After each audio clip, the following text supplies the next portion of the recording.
the managing director of Great Guns, and this is Addison Capper. He's the North American editor of LBB, and this is our other guest today, Katy Hornaday from Barkley, and now you guys know each other. So thank you for joining us. Renato, let me make sure that your CCO TWA Shy Day Los Angeles, right? Yes, that's it. Great, I love it. I usually try to dig up a little bit of skeletons out of your closet. So I'm just going to go with you, Katy, first. These are just things that I randomly find somewhere on the internet. You'd be surprised there are a lot of people who have no profile on the internet. It's so crazy. Like they're like, nope, sorry, you're not going to know anything about me. But and these are probably things that you probably speak to everybody about. But so Waste of Film, the Casey Loves Travis Young. That was you produced that. Well, so I got a producer credit, and it's just because Barkley Films is that's what we call our video team internally. Oh, right. And one of our directors, that was a passion project that he came to me a couple of years ago and said, hey, I really want to tell this story. So for anybody who's listening, the story is a photographer who was really struggling with mental health. And the way that he actually brought himself out of a really dark place was to start to shoot on film, because he felt like there was this connection between what was in his head and the tangible world. And he was connected more to the things that mattered by way of shooting.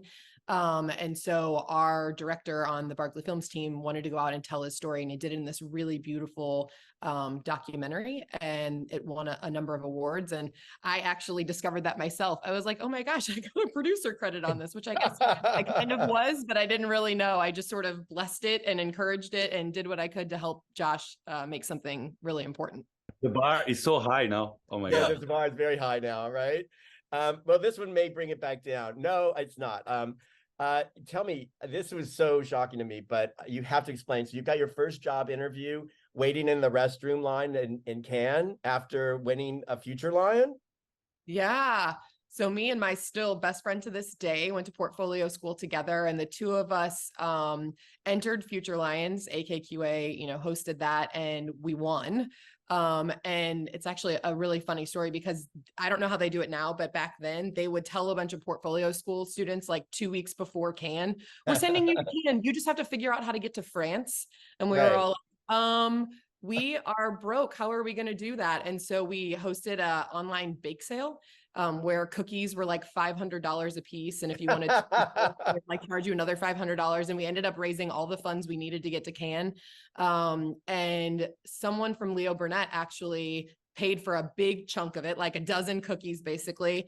Wow. And so we were at their party that they invited us to, and we were standing in the line, and Lauren Reinke, who was the longtime Wyden and Kennedy recruiter, met us waiting in the bathroom line. And she was like, oh my God, I want to interview you. Can you come out to Portland? And like the next week we were on a flight to Portland for our first job interview. So, oh my God, I love it. Did you have to do another bake sale for the Wyden Kennedy interview? Or do you have resources left? No. And Karen, my best friend, went to Wyden, and then I actually ended up going to Crispin. So we both sort of ended up in different paths, but it was great for both of us. I love it. I love that story. Can you share the recipe of the $500 cookies? I just love it. I got to tell you, I don't even think we actually baked them. I think we just like bought them and brought them. I mean, Renato, my question would be, can you share the list of people that like donated? I want to go to Brazil. Yeah, exactly. But the other one, the last one is this was somebody was asking, a Medium publication, I guess back in 2017, asked you like, if you were working on a Super Bowl commercial, who would you like to star in it? And they gave you Ryan Lochte or Tina Fey, and you said Tina Fey every way. Would that still be if you had you're working on a Super Bowl spot today? Really, Tina Fey, just done. I mean, as far as between the two of them, I think she's incredible. No, I think like anybody, like just like Tina Fey's amazing though. Yeah. Oh gosh, I don't know. I'm such a nerd. I'd be like, what's the idea and what's right for it? Okay, well, I love that you said Tina Fey, because for me, Tina Fey is everything as well. I always so shocked by, not shocked, but it's like, she really just can do everything, and has been doing everything for 20 years, like not like 5 years. She's pretty amazing. She's badass.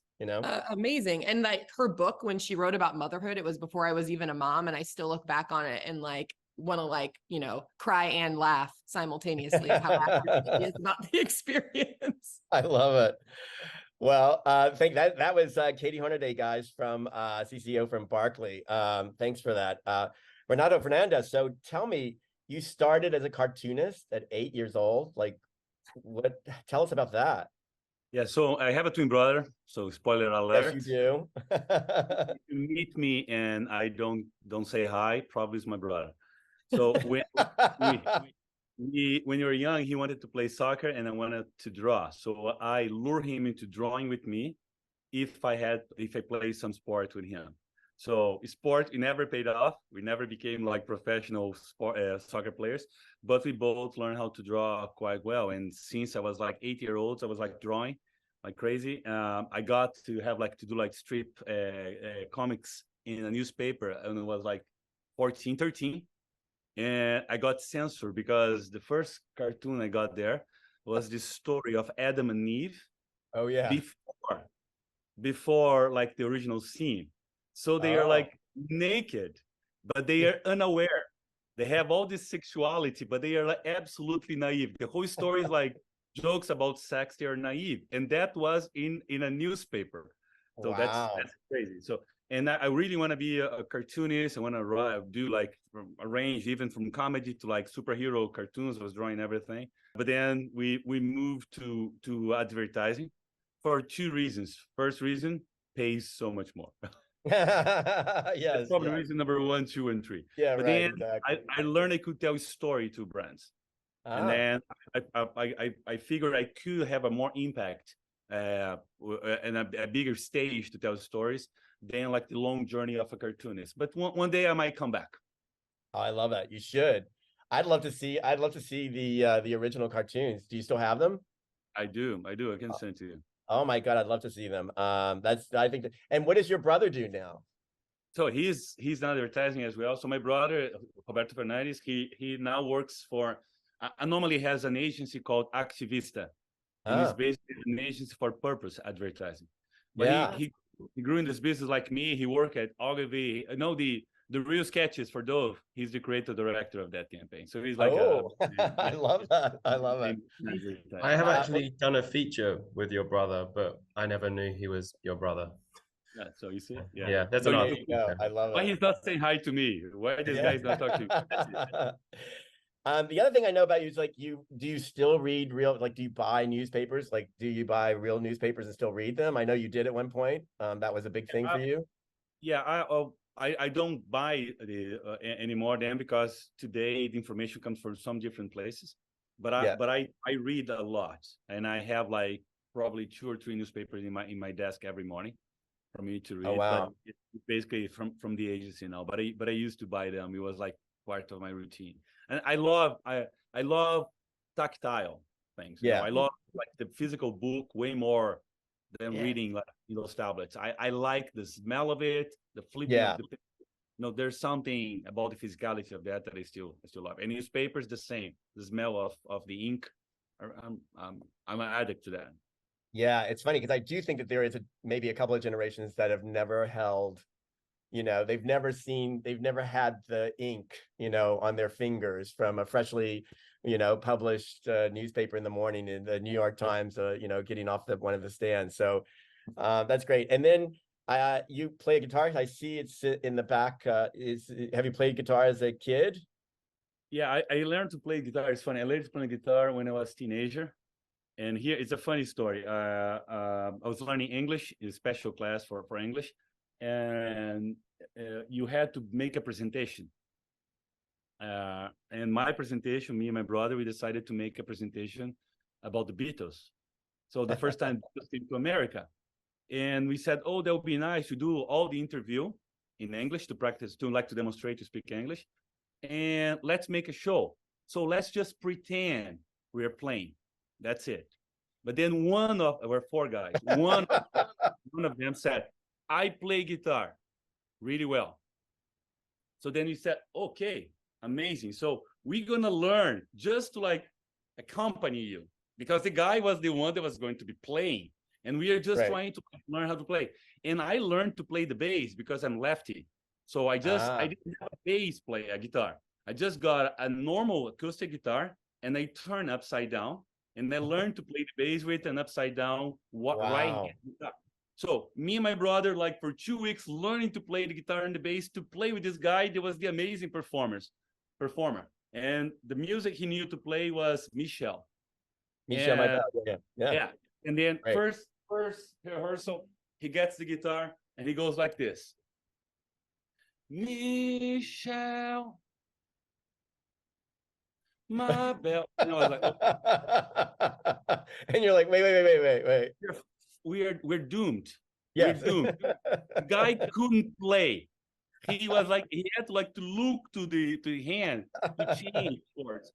So then, but we told everybody in the class. Like the there was a amazing lot of player. performers. So then we took the rest of like the 2 months to really learn how to play the music, and then we did it. So we're like under pressure. That's a brilliant story. Thank you for sharing that. The last thing is I just have to say, because I worked with him really like at the end of last year, is Peyton, you did that great spot, Dear Peyton, which I think is just, I don't know, like I just think it was so amazing, and just such a great, inspiring piece. So I just wanted to call that out, shout that out. Bravo! It's beautiful, it's wonderful. And it couldn't be a more wonderful person. It's exactly who he is. Yeah. So Gatorade has a way when we send like retiring pieces for big athletes, we always try to get the humanity inside of them instead of the big athlete. Every big brand, it's easy for you to celebrate the legacy of the player. Every big brand has the ability to do that. But Gatorade has this thing that is like trying to find something inside of you that's meaningful to you. So then we are like digging, trying to find something about Peyton. And we learned that he was writing those like handwritten notes to everybody through years and years and years. So then we just play a game of scavenger hunt, found all the letters, connected all those peoples, and imagine was the easiest guest because everybody that received a letter from Peyton invited to talk about him was like easy guest. Oh yeah, everybody, of course. Katy, have you ever seen it? It's like literally he hand wrote all of these throughout years. No, but I feel like I just did. I'm like, oh my now God, that's like it's incredible. Just, and he's such a wonderful guy, but really bravo to you guys, to you. It's amazing. So for the ones that don't know, the story is basically, so Peyton wrote all those letters in many years to many people, from his family to athletes to coaches to parts of the staff of the teams he played, awesome. But also to competitors. He sent those letters to compare everybody. And then little children, cancer people that he remembered, just like this. Oh, it was just unbelievable. So then we got all those letters, and then we select part of the letters that he wrote, and we wrote a letter back to him with his own words. So people like find from his own words parts of things that he wrote to them. They're reading that, and then we get the full message. It's a message back to Peyton. So I love it. So at what point in the process do you learn about this tradition that he has? Like, is that part of the brief to the team, or do you dig and discover it? Yeah, as I said, we get to like when we retire, we have a retirement of an athlete. Gatorade, we try to do something that's unusual and something that's really based on a uniqueness about that person. Every time we do something different. We did with Derek Jeter, Abby Wambach, all of them. And Peyton, we are trying to find that uniqueness. And then among the things we found out, one of them was the fact that he wrote those letters. So then we found some letters online, but not all of them.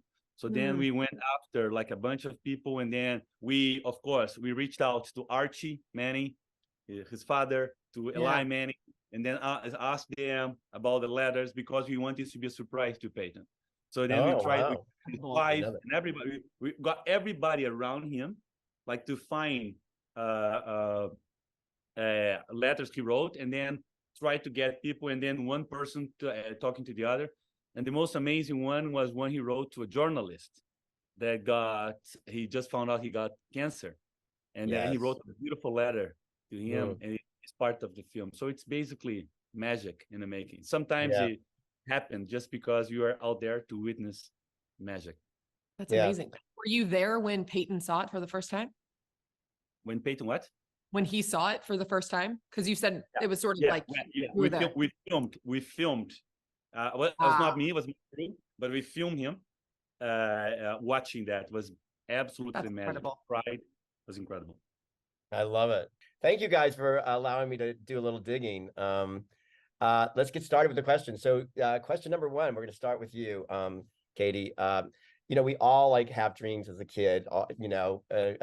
From a kid, this is so crazy. I wanted to act and dance. I'm from New Orleans, Louisiana, so music was just like in my blood.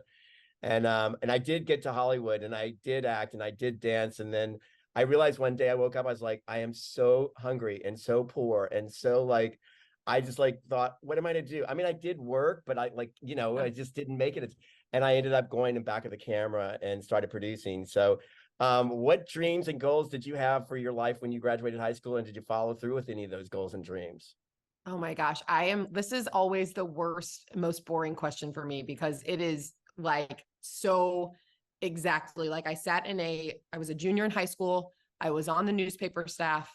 A woman who had been at my high school came back and talked about how she was going to go to portfolio school. I had no idea what that was. So I went home that night and researched portfolio school. And like as a junior in high school, I was like, I am going to get a degree, go to portfolio school, move to New York, become a creative director, get artificially inseminated. I don't need to marry anybody. I'm going to be a single working woman. Okay. So I got about halfway through that plan. Most has gone according to that plan, but yeah, I have a husband. I have 2 lovely children. I decided that I did need a partner in this. Never before happy that I have one. But yeah, like totally followed through with it all the way. That is so Except crazy. for, Like the what, New York part, but did you even think about advertising or that industry prior to that woman coming into that class? No? not really. I mean, like I knew that I loved writing and I knew I loved being creative, but I hadn't really pinpointed how that could be what I would do with the rest of my life. And you're like 16 at this point or 15? You're yeah, 16? yeah. And I think, we do a lot of work on like DEI&B and bringing diverse voices in. And I think even though I was a white girl in Missouri when that happened for me, that is that aha moment where you go, if you're never exposed to the things that you're like amazing at, but you never put together the fact that you could turn it into a career and a great career and one that you could love and is really fulfilling, you'll never take that opportunity. So like, how do we get more and more people exposed to the idea that these things that don't feel like they can be work can actually be your whole life? Yeah, that's amazing. Yeah, it's funny because after all, three seasons of this, we found that most people who get into advertising don't even know that there's an advertising curriculum or how to get into it, that there's a thing called, going to class or whatever. A lot of people don't even know that. So that you did early on is really quite extraordinary. And well, we're all very lucky that that lady came in that day. Do you keep in touch with her, the speaker? No, I don't. I've never spoken to her since then. No, you should. You need to I'm just going to say, I'm going to be an advocate and say, find out who she was, LinkedIn her, FaceTime her, and just say, you changed my life. Look who I am. I am bigger than like most people. And it's because of you. Thank you very much. Here's like a funny one. So Bill Wright of like Crispin Porter and Bogusky early days. He went to the same university that I went to. And so I had always been dead set on this plan that I was going to go to college and then I was going to leave college and I was going to go to portfolio school. And he at random came and spoke during my senior year at the University of Missouri. And he was at Crispin and he was talking about all these cool things he was doing. And afterwards I walked up to him and I said, everybody around me is getting jobs and I am thinking about going away for 2 more years and taking on more student debt. Like, should I really do this? And he said, go to portfolio school. I am telling you, it is what you need to do. It will set you up for success. And afterwards, I wrote him a thank you note that said, thank you so much for, encouraging me. I'm headed off to the creative circus. And I really hope 2 years from now, there's a portfolio that lands on your desk with my name on it. And lo and behold, 2 years later, I ended up working with Bill at Crispin. I had a portfolio that was there. And that felt like a very full circle, got to tell him thank you for making, helping me make that decision and getting me on a path that love turned it. That's genius. Well, that is good. I mean, that is great. Good for our listeners to hear. Well, thank you. I appreciate that. What about you, Renato? Tell us what dreams did you have as a kid and goals, and did you keep them? Yeah. So, as you know, I'm from Brazil. Yep. In Brazil, advertising has a reputation that you don't have here in America. Advertising people, they're rock stars in Brazil. Yeah. covers of magazines. It's like insane. And I have like a poor upbringing, a humble upbringing. So I was never expecting like to be like something great in advertising. But as I said, I was a cartoonist, and as I was growing up as a cartoonist, I wanted to make my craft better. So I had a special high school, the professional high school like Laxa here. Yeah. So I had one in Brazil that I learned design. So then I became a designer. So along with my cartoons, I started to do logotypes and flyers and take ones and posters, combining illustration and design, the craft that I learned. But then when I was getting to the end of my high school, I started to get some opportunities to work like doing an out of home here and there as a designer. And as I said, it was so much more. And then that's why I moved like to advertising. It was basically trying to find a way to fund my cartoon career. I felt in love with my ability to tell stories through advertising. But when I was like similar to you, Katy, I had my mind like set. That's what I'm gonna do. I want to do this. I want to be that, and I pursue everything that I intend to. But one thing that I want to do, like when you were asking me, end of my high school, I wanted to have a company, open an agency with my brother. That was my dream. And then in a terrible Hollywood storytelling fashion, that was the first thing that I did. Like the last one was the first thing. We opened an agency right during college, and was like a rookie mistake because we knew nothing. We didn't understand the whole thing. And I found myself doing a little bit of everything. I was the copywriter, the art director, the account, the strategist. I was like, remember those times we had out of home, and then they were plastering paper, not digital out of home. Yeah. So and then you had an agent has a person that goes through all the points to see if they are rightly placed. Yes. So I had a bike, a motorcycle, and I was doing that. I was like beginning of the month, and then on the 15th of the month, going around the city to check the out of homes. And then one day we realized we are going to be good at nothing if you try to be good at everything. Yes. So then we decided, let's stop this ludicrous dream and let's try to learn the right way. So then we closed our agency and we went our way to learn advertising. And then our specialty, that was our direction. And so if you want to know the dream that I never fulfilled, was that one, because that I don't count as like dream fulfilled. But then a funny story on that is the logo on the agency. The agency had like a corny name, Soulmates. Right. Because we are twins.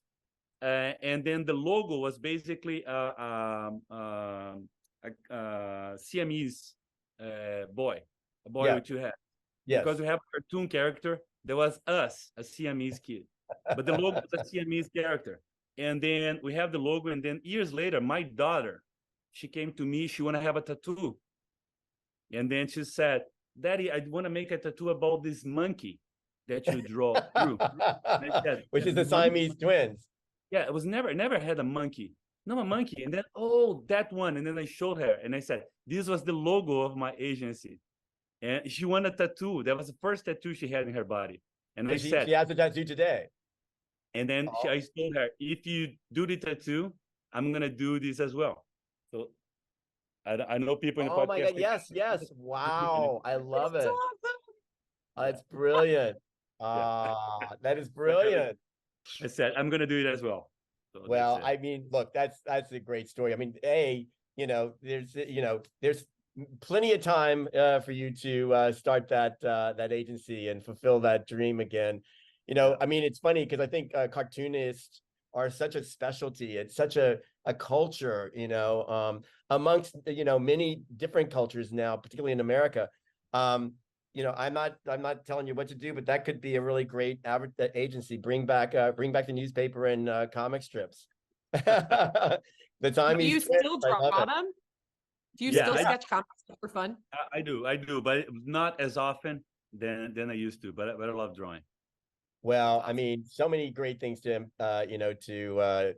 have our listeners be inspired by from both of you guys. I mean, you know, again, leaders do strange things, and they take, you know, when you look at the thread from the beginning to where you are now, you see, you know, one thing in common, and you guys are fearless in the way that you kind of make decisions throughout your life, and how you get here. And it all has to do with creativity in a weird way, like, you know, not a weird way, but it's all creative, you know, like inspired by your own hearts and your mind. So I love it. Thank you. I'm gonna have Addison do the next question. I like this question. It's like a very nice little simple one, but Katie, we'll start with you. What is the most important part of your day and why? So maybe you derived this from the way that I had like a plan and I executed against it. I'm extraordinarily type A for a creative person, which I've found is helpful, but also something I have to fight every once in a while. Okay.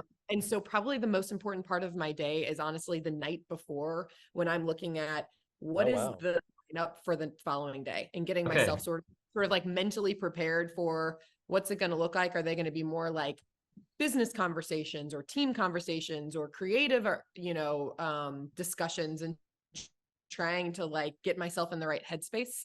I think it's just sort of part of my routine, and I do it every night. And I think it's key to sort of showing up in the right way for the people and the work the following day. Okay. And is it something you do kind of before bed, or is it like earlier in the evening, or like? Oh, it's like right before I'm going to sleep. I'll like look at my whole calendar and sort of make sure that I understand what I'm walking into. I also do it like on Sunday night. I look at the whole week just so I have a sense. I mean, I'm sure like Renato, you probably have the same thing. I think once you get to a point where you're looking at a lot of different things and a lot of different people, you have to like be able to like switch speeds really fast. In a moment, almost walking from one meeting to the next, or logging out and then logging in. And so it helps me try to do it the best I can. Stereotypically, you'd say don't work before bed, but if it settles your mind, kind of know what you're doing, then it will have a good night's sleep, right? Yeah, totally. Yeah. Just part of the process. It's not a really sexy thing, but it is, I think, probably the most important. Hubby might love it, right? Yeah. Right. Yeah. He's like, okay. Renato, how about you? Yeah, it's funny. When you become like a creative leader in an agency, there's a lot of pressure, and you need to be like always one step ahead. So she's right on that. I am a little bit more chaotic, so I wish I was more like pragmatic. One thing that you learn when you're like long time in this business is that you are capable of dealing with pressure. And what happens is that when you do that, you kind of get like, the word is not lazy, but you don't worry much because it's gonna happen. It happened before, so you basically learn how to like deal under pressure. But the best part of my day since I moved to LA is the morning, because I become an early bird. So everything that Katy does at night, despite the love of the hubby on the topic, I do in the morning. I wake up like incredibly early. I wake up like 5:30 in the morning. And that's the best productive part of my day, because the day in an agency starts around 9. Yeah. So then I have time to like exercise my mind, exercise my body, and then study. I do a lot of study. I read a lot. I try to, when I have a little bit of time, try to watch stuff that I need to watch, from podcasts, from TV shows. I try to get all the learnings. Then I try to get everything ahead of my day. And in so many cases, and I have a meeting, I try to prepare for that meeting. So I do this in the morning. I do this in the morning or in the shower, but I try to take what I used to do in Brazil. I was exactly Katy. I was like a night owl. I was doing everything, like was midnight to 1 a.m. I was like doing my routine of checking everything that I had to do for the next day. But LA changed my MO, and now I'm a morning person. Okay, just a little extra question that's definitely not in the list, but you know, you're both creative leaders with two quite different approaches to how you kind of structure your days and things like that. But obviously you have a bunch of creatives that work, or that you work with. So how do you kind of manage that? Because, you know, there's like traditional office hours, but some of your creatives might work really well at midnight. Some might work better at 5. Like, how do you manage that within your agencies?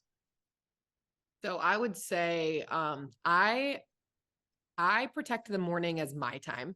Okay. So like I wake up really early. It's funny when you were saying that you used to be a night owl. Like I remember thinking like in my 20s and even early 30s, like how disgusting it would be to have to wake up at an hour that started with 5. And then I got into it. I was like, this is the only time I have. Now I know why all these people do this. So like I protect morning as my time. I try to be super duper present during the day when I'm with everyone. And I am like diligent about my inbox. Like I won't wait till midnight to look at my inbox to respond to things. I'm more preparing for like, what's the next day of events going to be? Because yeah, I agree. I think, and I kind of think the pandemic helped us become a little more aware of like being conscientious of how to help people protect themselves and their time and their creativity also. And so not firing off emails at 1 a.m. that you expect an answer to. So I try to do the things that impact the team during sort of those protected hours, even if they work earlier or later, if that makes sense. Okay. So another contrast here. She is an email person. I am a text person. I like text. I like the urgency of text. I see emails, but I'm always glancing over, but never responding. So people know they need to reach out to me. I think it started when I was leading Gatorade a few years ago, and there's so much stuff happening, and I felt I have 2 choices. I do the work, or I just like follow through with everything around me. So I decided to be a little bit more like live in my bubble and do my job. And I realized back then that the pressure would find me. Okay. So then everybody found a way to got me. So that became my way to operate. So now people know my style, and then they reach out to me on a text base. But when I get to the team, I do the same as Katy. I try as much as I can to protect the time. But I have some of my leaders that they love to have like the 9 p.m. call. Same. Because it's so much pressure. And then you can have a call without the sense of urgency that the call needs to end in 5 minutes. You can we can talk over stuff that is a little bit impromptu, and you find sometimes magic with the less pressure of that time. But one thing that I do for my teams is I do a lot of one-on-ones with them. Despite all features I have, I try with all my leaders to get one-on-ones with them, because that's my chance to learn stuff that's not booked. I can get something in the process about the teams, about the project, and about their careers. That for me is very much important to like decide to help them to nurture their future in their careers. And those one-on-ones allow me to do that. I totally agree with that. My one-on-ones I protect with my life every week, because it's the moments where you understand like holistically what's happening. Where are the challenges? Where are the opportunities? Where are you thriving? Where do you need help? How are you doing as a human, which always impacts how the work is doing too. So I'm totally aligned with you there. Wow. Cool. That's a great question. That's a great answers. They're amazing. Being the time police, I'm going to go to the next one. What was the best gift you remember receiving as a child? And did it influence you in any way? And, why and how? So, Katy, I'm going to let you go again. I loved when I saw this question. I've never been asked it before. And I think the best gift I ever got was my parents threw me a surprise party for my 11th birthday. And it impacted me in such strange ways, partially because my parents were going through a divorce at the time. So everything felt a little fragmented. And I was told that I was going to someone else's party. And when I showed up, it was a roller skating party, and everyone was there. Wow. And I remember just being like completely blindsided in a way that I never expected. And I think, I don't know, there was something really wholesome and impactful about that moment of people showing up when you didn't ask for it. So maybe that's the way that it's impacted me in, looking forward, or that people would show up for you. I don't know. That's kind of a weird way to respond to a surprise party, but I guess because I was so truly surprised that I was like, oh my gosh, all these people like me enough to show up on their Saturday to roller skate. I mean, it's kids. Well, yeah, I mean, look, the but fact that your at the parents time it felt profound. No, it is very profound. I mean, the fact that your parents were going through a divorce and just the chaos of what that, Yeah. was, and that the fact that they came together, assuming that they were both at the roller skating Yeah, party. they were both there. They came together in such support of a 11-year-old. Like that's just, Yeah. yeah, that's really wonderful. I mean, I think that's a great gift. Yeah. Thanks for I don't sharing. know if I've fully unraveled all that it's impacted me, but I do like that was the thing that jumped to my mind immediately when I heard that question. Yeah, I love that. It's funny. Yeah, there's a lot to unpack on that one. It's good. It's a good one. Yeah, it's a good one. I hope do you have daughters? I have one daughter. I hope she sees this. Yeah. And then, she's going to be expected. She's like, is she 11 yet? No, she's not. She's 11. She just turned 11, and she'll probably see it because one of her favorite things to do is to Google my name. Oh, really? She's I gonna be see like, a party. Mom, it's my birthday. I know. Oliver, really I see a party on the making. Yeah, I right. guess I will say, you know how it probably help? impacted me? I treat Emery is her name. I treat her birthdays like they're national holidays. I have ever since she was born. And I think that's wow. part of it is like to feel that celebrated every year is maybe comes from that. I think it does. That's great. Oh my God, I love that. What about you? Renato, what's tell me that, best gift you remember? I'm sure you must have plenty from Brazil. Yours is profound, but mine is not a thing, but a gesture. So, and it's based on giving stuff. So, is believe. That's the best gift I ever had. As I said, I'm from like a humble upbringing, and my father, he didn't have much money for stuff, but he was always buying stuff that he believed will help me. So as a cartoonist, he has this thing every Saturday. I was waiting my father come from the work because he worked in a construction site, so he had work Saturday. And then he was always coming like end of the morning to pick us up to go to like a newsstand to get us to buy comic books. And then basically grow like the passion I have for comic books. He saw that and he was like feeding that. When I became a designer, he got everything he had to buy us computers, because that was the thing. Back in the day, it was like a rare thing to have a computer, an expensive thing. So the thing is not one or two things, but like you're by the belief for the other person. Whatever the person wants to become, you're just like putting more wood in that flame. So that's the best gift I had. Wow. I love that. I think, did your father, so he was in construction? Yeah. He was an accounting Oh, right.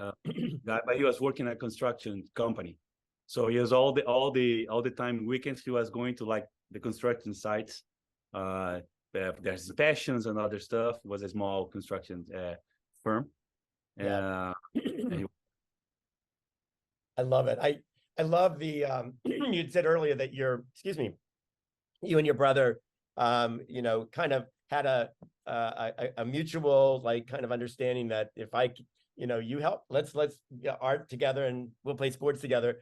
The fact that your father was so like in tune with like a young man in Brazil who wanted to draw or to do comic books. It's so, I love that. It's just that, in America, I grew up with a father who wanted to play, he wanted me to play baseball and basketball and football and all that. And I did for, 2 days each until like, I was like, oh, I don't want a ball to hit me in the face. I just like, now I'm a big tennis player, but the fact that your father had that love and that belief in you, it's really a really great thing. Thanks for sharing that. Really wonderful. Great gifts. Great. Yeah. yes, and my father was not artist at all. No, he was No. Well, yeah. And nobody in the family had anything to do with art. To be honest, we were the first ones to get a college degree in the family. So it's kind of like unique. And then following suit, there's a lot of like people that work in advertising after us in the family. So kind of like opened the door for like this possibility that it didn't exist in the family before. Yeah. Well, look, I mean, your father obviously was a leader in his own right and inspired obviously leaders, and I think that's when you start thinking about in really kind of unpacking where you came from and how people inspire you and, like having young people hear your stories, both of yours, it's like sometimes you have to hear it in order to question yourself or even think to say, oh my God, maybe that happened to me, you know, and how do I take this moment and use it to bring me to a place that's greater than I'd ever expected for myself, just basically from listening to you guys. So thank you very much. I appreciate that. The next one is, if you could invent one thing to benefit your life, what would it be? And we're going to go with Renato. Oh, man. So I was thinking about this question. It's easy for me to find like something that makes my life easier and better. But recently, I lost a friend. That is a 30-year-old friend. I met the guy in college, and I lost this friend of mine to cancer. Oh, wow. And it So was sorry. like hard. And then reminded me of one story. That is, they asked an anthropologist, what's the first proof of civilization that you know? And then expecting her answer to be like fire or the wheel, you know. And then she said, a healed femur. And then the person said, what do you mean by that? A healed femur? It's not like something more bigger, like writing or painting or fire or wheel. And then she said, no, because before, when people got hurt, they're left behind. You couldn't carry people on. Like just moving from place to place, and life was really tough. And when finally people had the time to take care of each other, and that's where civilization started. Wow. So caring progress us. And I think this is so beautiful. So if I had the chance to like invent something, it would be the cure for cancer. Yeah, wow. To progress. Wow. Anyway.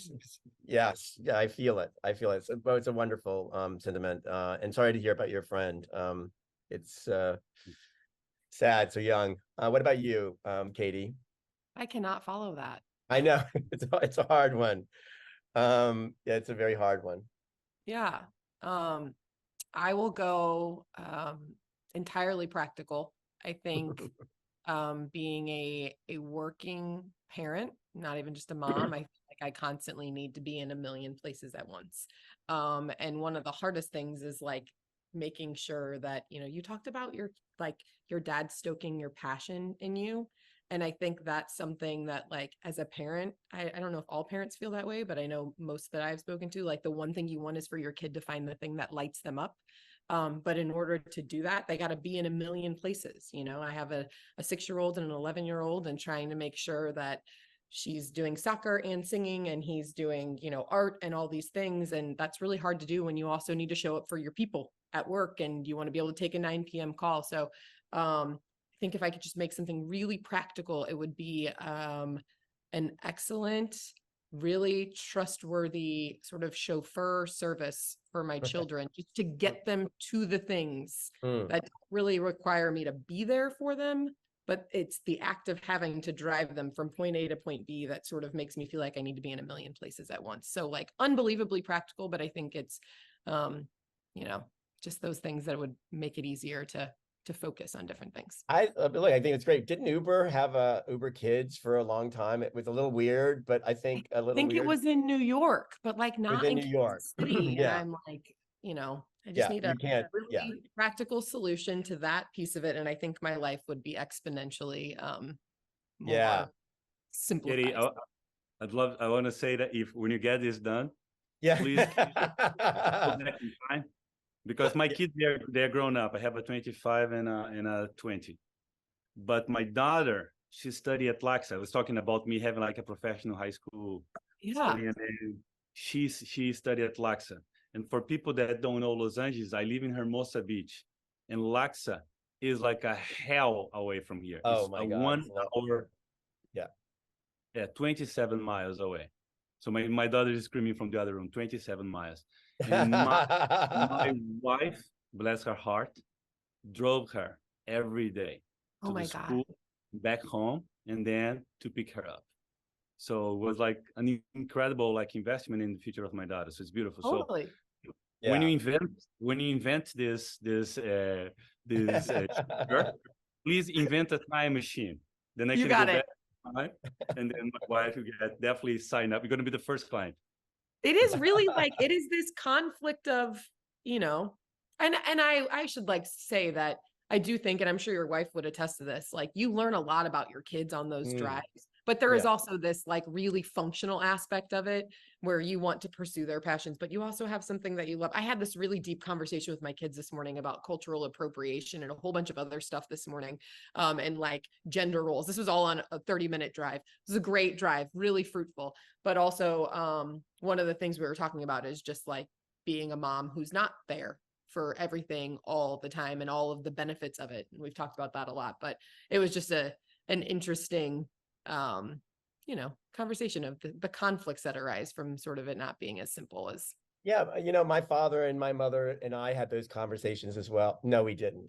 Are you kidding? Like that's just like, oh my God, like it's so heady and it's so important though. Let me ask you a question.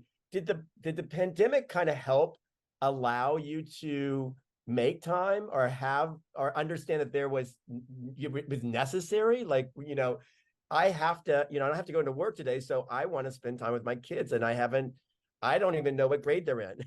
Like, Yeah. did that help that process?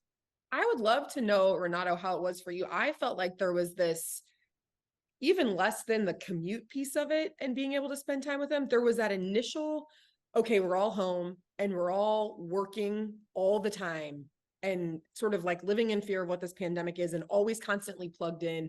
And then there was about like 6 or 9 months after that where everybody sort of started to say like, this is not healthy, this is not okay, we have to have some boundaries. And there were some boundaries that were put in place for the first time in my career that I'd seen. Yeah. And not all of them, but some of those have stuck around. And I do think in a lot of ways that is giving a bit more of a gift of time to my family in particular and to the people that I work with. And we're still definitely like working hard and we have the moments where we're working late, but it isn't assumed that work is just going to bleed into whatever hours. Right. So like, but I don't know if that's your same experience, Renato. Yes, it's really similar. I think for me, what COVID did that's most impactful is like made us question what's valuable for us. Mm-hmm. Yeah. Because we all live that. And especially in the beginning of COVID, we did not know, we're not sure if you were like coming out of that. It was like unclear what the future would be for us.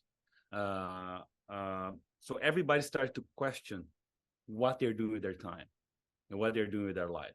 A lot of people, they change jobs, change careers, change like a lifestyle.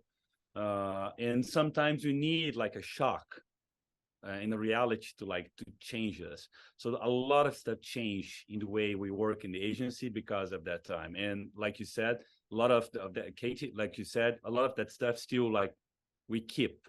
Of course, we miss like being close to people. We need proximity. So I love the fact that this hybrid reality we're living on is the best of both worlds. I can get the best of that previous life before COVID, but I can borrow the best of the life that COVID brought to us. But if you weren't working in advertising, what would you see yourself doing? Have you ever considered maybe making that change or what? Yeah, tell me, what would you be doing if you weren't doing this? I mean, Katy, like you've already told us, like you knew it, like, in the womb. So it's like, mine would be quick. I love interiors. I love homes. We call ourselves like chronic homeowners. We're on our third home. We built, we renovated, we're building right now. And there's like something I think really important about the spaces that you take up and the way that you build them and the way that families like live in them. And I'm really fascinated by that. And I find myself studying that for more than a decade now, just all the different ways that your home aesthetic speaks to the type of life you want to create.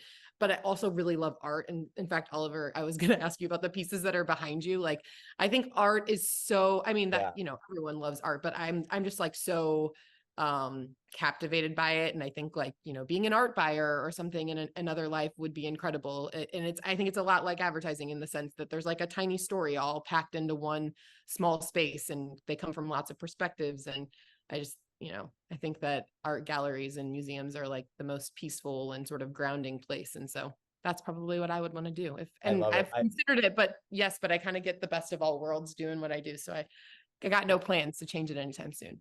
Good. I think the industry is very happy to hear that. I'm like you. I like a crazy person. I've bought literally 23 houses and renovated all of them, and like a fool sold a lot of them, and I shouldn't have, but I do love that part. And I tell this to a lot of people, and Addison, wants me to, show him art that I did. My parents, literally, because I was so kinetic and so hyper as a kid, to get me out of the house at an early age, I think like 6 or 7. And I lived in this little community. It was a little island off of the, coast of the Gulf of Mexico. But they would send me to art class on Saturdays and Sundays. And I would walk to art class with my friends, and I would paint. I'm the worst painter. Hello, look at that Poochie. I know, I was like, there's a dog now. Yay. Yeah, we had bulldogs. I'm still the worst artist. But there was a great guest who said, you know what?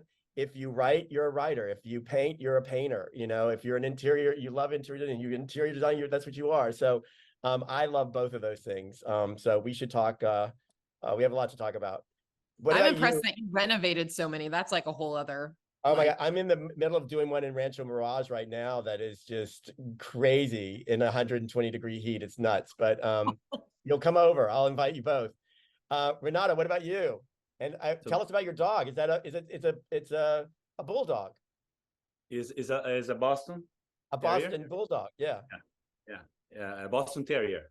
Boston Terrier. My parents had them. They named them all Popeye. I don't know why. So, but before talking about him, the house, I'm really jealous of you guys. Renovation is like such like a work. It's so tough. I always plan and I always like delay, and then delay until I delegate. I'm jealous of you guys. Like buying a house, renovating. I love interior. I love this. I love art and all of this stuff. But I prefer like to trust people to do that for me because I don't follow. So I'm jealous. This guy here is Guts. He's my son's dog. Guts? Guts like the belly. Oh, Gus. Okay. Yeah. Because there's a character, my son loves animes, and there's a character called Guts in a cartoon that he loved, and he wanted to have a dog. And I was always like finding reasons not to adopt, not to get a dog. Because I had like a traumatic experience with a dog when I was young. I didn't want to you have a dog, you're buying yourself like sorrow. Yes. Like that was always my mindset. I think Louis C.K. says that, like buying a dog is like, I'm okay. I want to be really miserable in 10 years. So I'm going to buy a dog. But what I didn't realize, and the part that was out of the joke, is the dash between the when you get the dog to when the dog dies. That dash is absolutely worth it. It's amazing. But my son wanted to have a dog, wanted the dog. And it was always like, we can't. We're in a rented house. Another rented house. The owner do not allow dogs. I was always like finding excuses not to get a dog. So then we finally bought a house, and then I was expecting my son to come and ask for the dog, but then the tiny little bastard, he comes to me. That's smart. It's a smart kid. He comes to me and he says, "Okay, Daddy, what's the excuse now?" We have a yard, we have a house. So it's amazing. So he didn't give me a chance to refuse it. Yeah. He just said, what's the excuse now, Dad? So then, of course, we had to give him the dog. So here it is. Guts. I love that. That's great. But the question I don't know if you answered the question. But I love the dog story. But what is there any other career that you would have done if you weren't doing this? Was there anything else that you would be doing? Yeah. I think for me, it's pretty obvious. It's to be a cartoonist. Yeah, but yeah. That's the thing that for me, it's a dream of mine. But I am a frustrated music, so I'd love to playing for life. But I don't have the skill to do that. But that would be like something I'd love to do. Like if you could have 4 people at a dinner party, who would that be? It's always an interesting one. So let's go with Katy. Let's go with you first. Yeah, I thought long and hard about this, and I thought two things that I wanted out of this dinner party sort of gathering was one, I love food. I really, really love food. And so I wanted people who would also love food or maybe even help create an amazing menu. And I also wanted people who I wouldn't feel so intimidated by that I wouldn't actually be able to enjoy their company. And so I would pick like chefs and bakers that I love and follow. Like I love Addison Roman, and I love Christina Tosi, who created Milk Bar. And now I'm forgetting the other two that I had like slated there, but I would want people who would like make the actual meal of it an incredible experience, and we could sort of like nerd out about food. You're the first, like we've asked this a lot. You're the first person who ever mentioned the food. Cause I always go like, what would you make? And they're like, who cares? I'm like, I do. Like what? You know, of course. Oh, I would want people who are going to help me like make an incredible meal and who would love it enough to want to like really like have that be the experience. Wow. I love that. I think it's genius. I think it's great. What about you, Renato? Yeah. First of all, can I be a guest? Yes, come. Right? Yeah. That'll be an amazing party to be.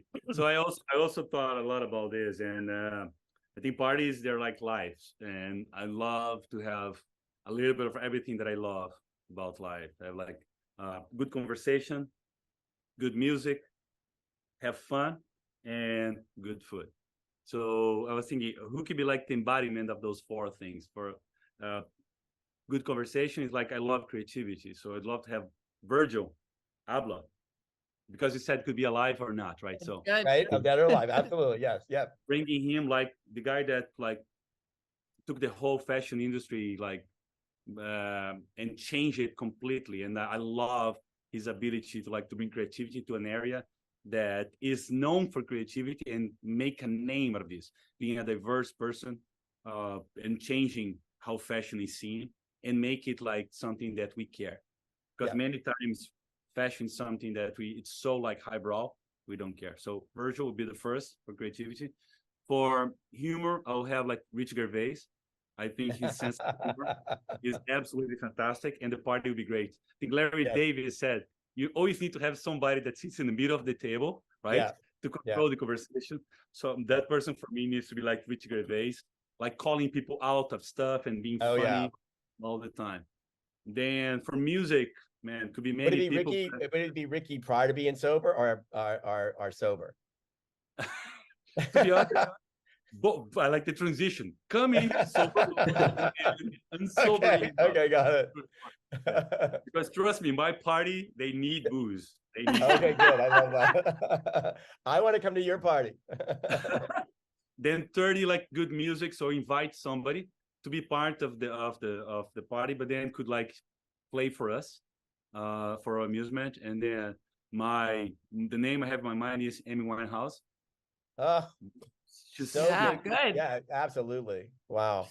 Soulful, but you know, the reason I chose her is because I don't know if you saw like the radio recordings she did. Oh yeah, yeah. Like so intimate. It's small, just a guitar and voice. There's no fluffiness. There's nothing. It's basically silent. Remember, like the NPR Tiny desk. The little broom. Yeah. The tiny desk. I love the tiny desk concert. This vibe, more intimate, not like the big. Like there's so much like the fluffiness that you don't know who is really doing what. Yeah. So Amy with the minimalistic approach. That'll be my third one. And then for food, so I wish I had one of your chefs in my list, but the one that I chose was a fictional character, Chef Slowick from The Menu. Oh, remember? Oh yeah. I loved that movie so much. Yeah. Wow. I want a food that I could die for. No. there. I don't know if you know that story. There's an amazing writer in Brazil called Luis Fernando Verissimo, and he wrote a book called The Club of the Angels or Angels Club. Yeah. And I think this film Menu is lightly inspired in that book. And the idea of that book is a club of friends. They every 3 months they go have a dinner in a different house. Each one of them house a host an amazing meal, and it's like God's meal. It's like the most amazing meal they could ever have every 3 months, but with a catch. Every meal, one of the plates will be poisoned. So you're gonna go there, and one of those people in that dinner will die. He's gonna die. And they go because it's an amazing meal that's worth dying for. And I think when you know this, like the menu is kind of like more like take it with steroids, but it's inspired in that story. And for me, that's what food is. It's something that is so incredible, so transcendent that you die for. So that will be my dinner. Wow, I love that. Guys, you nailed that assignment for the record. Yeah, absolutely, totally nailed it. It totally nailed it. This has been so great, so inspiring. Thank you for your time, guys. You guys made me laugh, made me tear up. Gosh, dog you. It's just, I think that, we do this because we love talking to leaders and talking to people, and hope you guys enjoy it. But we just hope that one person, 2 people, 3 people see this, and somehow, it changes their lives in the most profound, and if not such a big, profound way, in a small way, and makes their day better and their life better. And then hopefully, you guys social it, because that's the other thing. It's like when people like see these things, again, you never know who's going to see this. But thank you guys. You guys are amazing. Truly. I followed you guys for a long time. Katy, you flattered me, and you made my day by saying you remember me. That was in 2016 or 15. I don't know when. I must have had a big mouth then. But I remember everyone from that. We sat in a single room all 2 days in a row for AICP. 2 days in a row. It was kind of crazy. We were talking about the AICP curatorial at MoMA, which we were last I saw her. Yeah, it was fun. It was amazing. But thank you, Addison, once again. I love Great Guns loves being partners and co-hosts with you guys. We really appreciate it. And guys, go out and continue to inspire. And one thing I do want to leave you with is that I'm in production. Maybe you guys said this in advertising, but before the pandemic, people in production would go, what's the problem? We're not like curing cancer. But the truth is that during the pandemic, you guys as creative leaders and the people that you inspire and have working with you and your teams created something that was unbelievable. And you did change cultures. You did cure cancer. You made people feel, and I think that it's a testament to who you guys are creatively. And I tell people in production, don't ever say that again, because that's not the truth. It's changed forever. So I thank you guys for that. Thank you. Thanks for having me. So nice to meet you, Renato. Katy, very nice meeting you. Addison, Oliver, thanks for having us. This was super fun just to be part of this. And you said that you hope a lot of people are watching this. I hope that journalist that gave you the first is listening. Yes. I love that. And I agree with you that advertising sometimes is still like a shallow thing, and there's a lot of meaning to that. And there's people that do advertising that is just transactional, but there's people that do advertise that's transformative. And I'd love to believe that me and Katy, we are in the second part. But the important point for everybody listening to this business is like it consumes you and it toughens you.